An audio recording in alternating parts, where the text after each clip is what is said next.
Hey everybody, welcome back to GSC. Is a 6.5 diesel a good truck? Well, the answer is yes. Friday was the 10-year anniversary of pulling Casper out of the junkyard, and that happened November the 4th, 2012. For those of you who don't know, this truck has been my daily driver. I had drove it through college, first couple engineering jobs. It's been everywhere with me. Multiple times it was my primary source of transportation. I've been through 3 rear axles, 2 transmissions, 2 flex plates, 2 torque converters, 4 different lift pumps because I've tested each variant. I think this is the 7th or 8th turbo on it. 4th set of injectors, 3rd injection pump, glow plugs, fluid damper. I've done a couple things. So it's been outstanding. It has been the best truck I've ever owned. If you get one that had low miles or even that was just well maintained, they will do anything you ask of them. So I'm going to turn this around and we're going to talk about my little junkyard warrior and tell you why a 6.5 can be a very good truck. All right, it's crazy to think that I've had this thing for 10 years. It's even crazier to think that it has gotten me to and from a lot of places. I've drag raced it, I've sled pulled it, I've towed, weekend warrior, hauled firewood just the other day. Casper is, for me, the best truck I've ever owned. And the things that I've primarily done to this truck, when I first got it, I relocated the PMD down here in the bumper with a Leroy Diesel PMD relocation kit with a cable. That was 10 years ago. That's the same PMD. For those that wonder, I have not changed it. I tried a set of eBay injectors. That was a horrible idea. I'll never do it again. What's in it now is a set that was built by Midland Diesel when Chris Stratton was part of them, and which would be the Quad Star injectors now. Feed the beast, fuel filter head.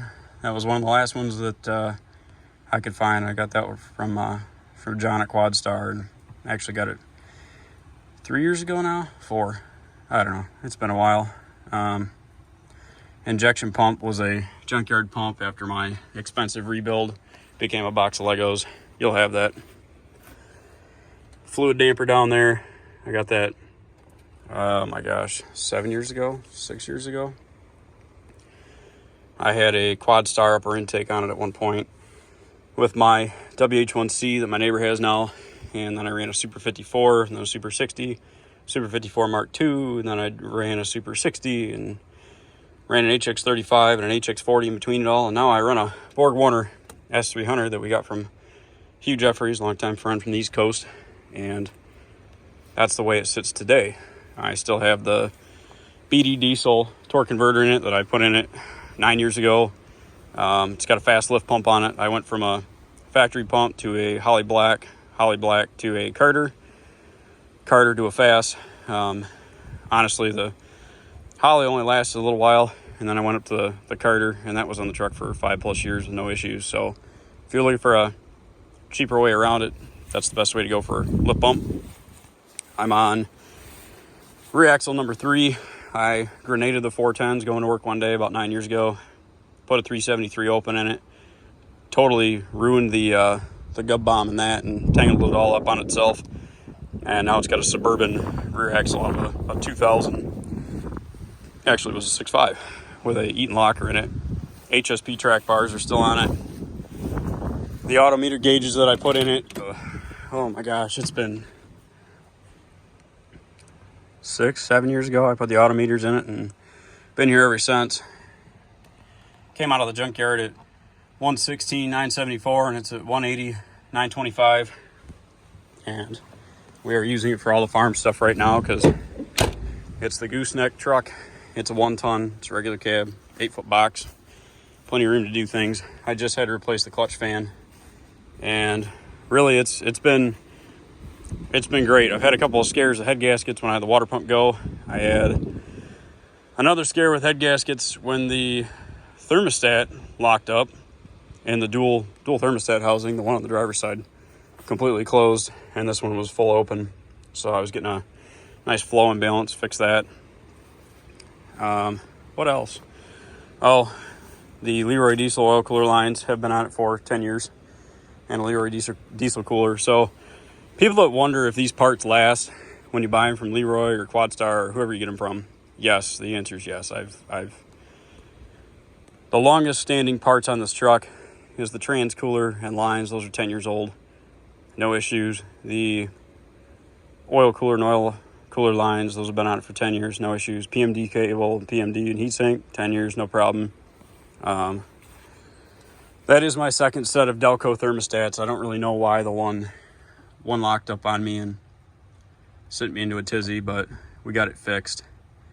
But other than that, it's been great. And for you people that wonder, can a 6.5 be a good truck? The answer is yes. If you get a 6.5 that was mismaintained or wasn't well cared for from day one, it will be a money pit for the first 6 to 8 months. It is going to need everything you can possibly think of. It's going to need a lot of work. It's going to need a whole bunch of help.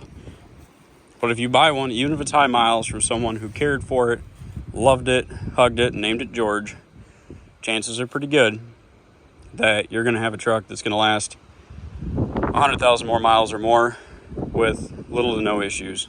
And there's 3 different ways you can go about a 6.5.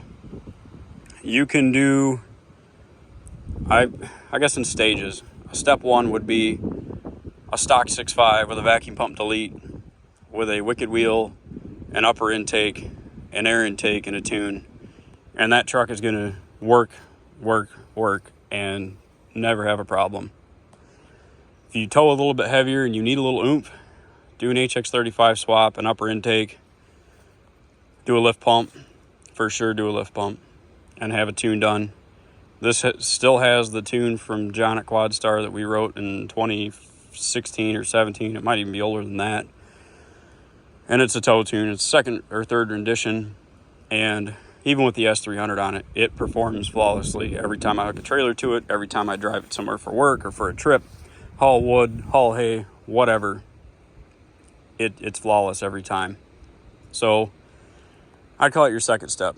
Your third step, and really depends on what you've got. If it is a truck that can get a tune, for those of you with 92, 93s, you don't need a tune. Just turn the pump up like a quarter turn if you do the first option with just a wicked wheel and an upper intake and air intake. Second option, do an HX35, do half turn, do a lift pump for sure. And option 3 is go get yourself a built injection pump. DB2, go to Verlin Martin for them. If you really want to try a beast pump from Quadstar, obviously call them, get a tune to match, and run either an HX40, a Super 60, or an S300. Don't skimp out and put all the fuel to it with a tiny turbo, because it's not going to be a good balance. So for those of you that wonder, you got 3 kind of rough categories you fall into. Casper is somewhere between 2 and 3, because I still have a stock injection pump in it. And at this point, I wish it had more fuel and a little more get up and go, because my stock LB7 was just a lift pump and an exhaust. Pulls a truck and a half length on it if we race. And I don't really like the fact that my LB7 with just a lift pump and an exhaust can put that much distance on this. But that doesn't mean that I can't change my mind down the road and add fuel to it. But yeah, here's my 10-year anniversary video of Casper. And I hope that everybody that has watched and followed this truck for the last decade have had great success with theirs, done a lot of work with theirs, run them into the ground, and hopefully they've been just as good to you as mine was to me. Because next stop for Casper is the LB7 cooling stack. Work's had me traveling a lot, so I haven't made it yet, but hopefully before the end of the year, the nose of this thing goes in the garage, and we'll do some GSC fabrication videos. So I hope that everybody has a great weekend. Thanks for all the support, all the info, all the ideas, all the video suggestions. I'm trying to keep up with GSC as much as I can when I'm not traveling for work. So if you guys come up with questions, message me on the Facebook page, Ginger Snap Customs, and I will help you the best that I can. Thanks, guys.